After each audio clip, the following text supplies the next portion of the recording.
Isang mapagpalang araw po sa ating lahat. Ako po si Nicole Castillo and welcome po sa aking daily devotion. So ang topic po natin ngayon is Jesus, King of Kings and Lord of Lords. So Jesus as the Lord of Lords signifies His supreme authority over every earthly and spiritual ruler. He reigns above all powers and kingdoms, ensuring that nothing can towards God's sovereign plan.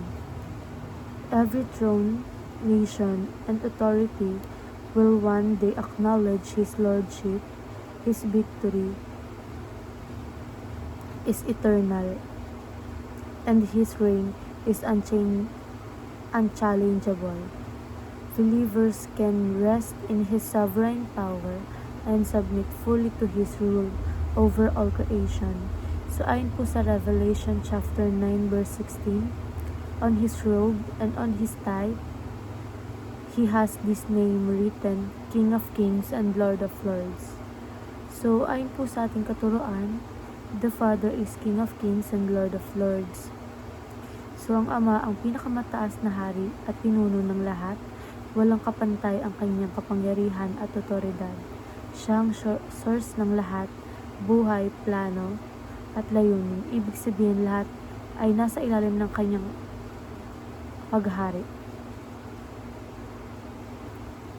Next is, the Son is King of Kings and Lord of Lords. Si Jesus ang anak ay hindi lang tagapagligtas, hari rin siya. Pareho ang kanyang otoridad sa Ama. Kapag sinabing si Jesus ay King of Kings, ibig sabihin siya ang namumuno sa puso, isip at sa buong buhay ng mananampalataya. And the Spirit comes from the Father through Son. So, ang Holy Spirit ay galing sa Ama at ibinibigay sa atin sa pamamagitan ni Jesus.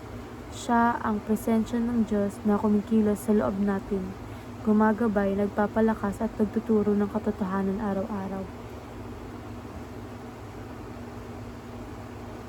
So ayon po sa ating applications, practice daily surrender. So araw-araw piliin nating isuko ang ating sarili sa Diyos, ating plano, desisyon at kontrol. Sabihin sa panalangin, Lord, Ikaw ang masusunod, hindi lang gusto ko. Hindi ang gusto ko. And pursue a life ruled by King Jesus. So, mamuhay na si Jesus ang hari ng buhay mo. Sa choices mo, relationships, at priorities, tanungin ang sarili, ito ba ay kalugod-lugod kay King Jesus? And pray to God in the name of Jesus by the Spirit. And ay lang mo po, maraming salamat.